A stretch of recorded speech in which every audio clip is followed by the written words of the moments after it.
Welcome to EURACTIV's Tweets of the Week. Macron hopes to lead the European way. Brexit talks go badly astray. And we are celebrating International Women's Day.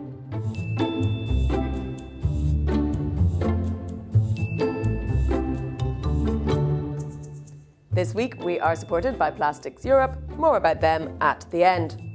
On Tuesday, French President Emmanuel Macron published a rallying cry to European citizens in 28 newspapers across the continent, although, as many were very quick to point out, he forgot to send his op-ed to Luxembourg. However, Guy Verhofstadt is fully behind a so-called New European Renaissance, and German Foreign Minister Heiko Maas said, "Debate is good for Europe and we're already working on some of these ideas," in what Tom Nuttall described as yet another bland German response.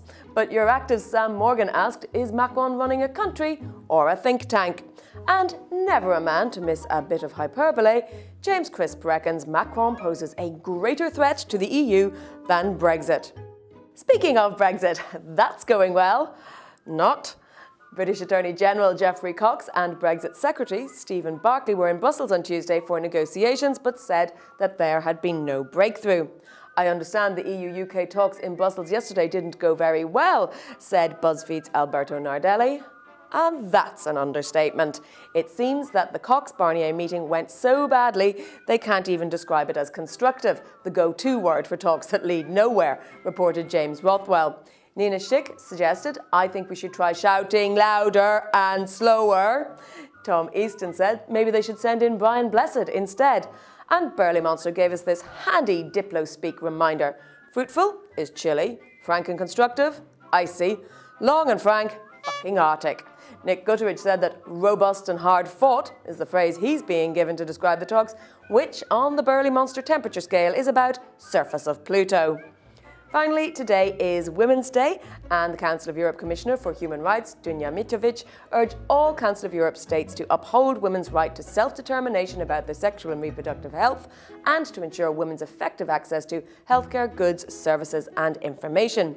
Eurostat, the EU Statistics Office, pointed out that only one manager out of 3 in the EU is a woman and that women are even less represented in senior management positions.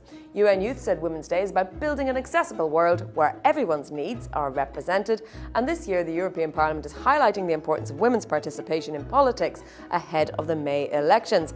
But there is still quite some way to go, as John Worth pointed out when he was invited to speak on an all-male panel. So let's see what the organisers' response is. "My money's on. We asked, but no women were available. There was a woman, but she dropped out. The moderator is a woman," or all of the above. This week, we are supported by Plastics Europe. Find out more about their landmark event on the recycling and recovery of used plastics happening right now by following the hashtag IdentiPlast2019.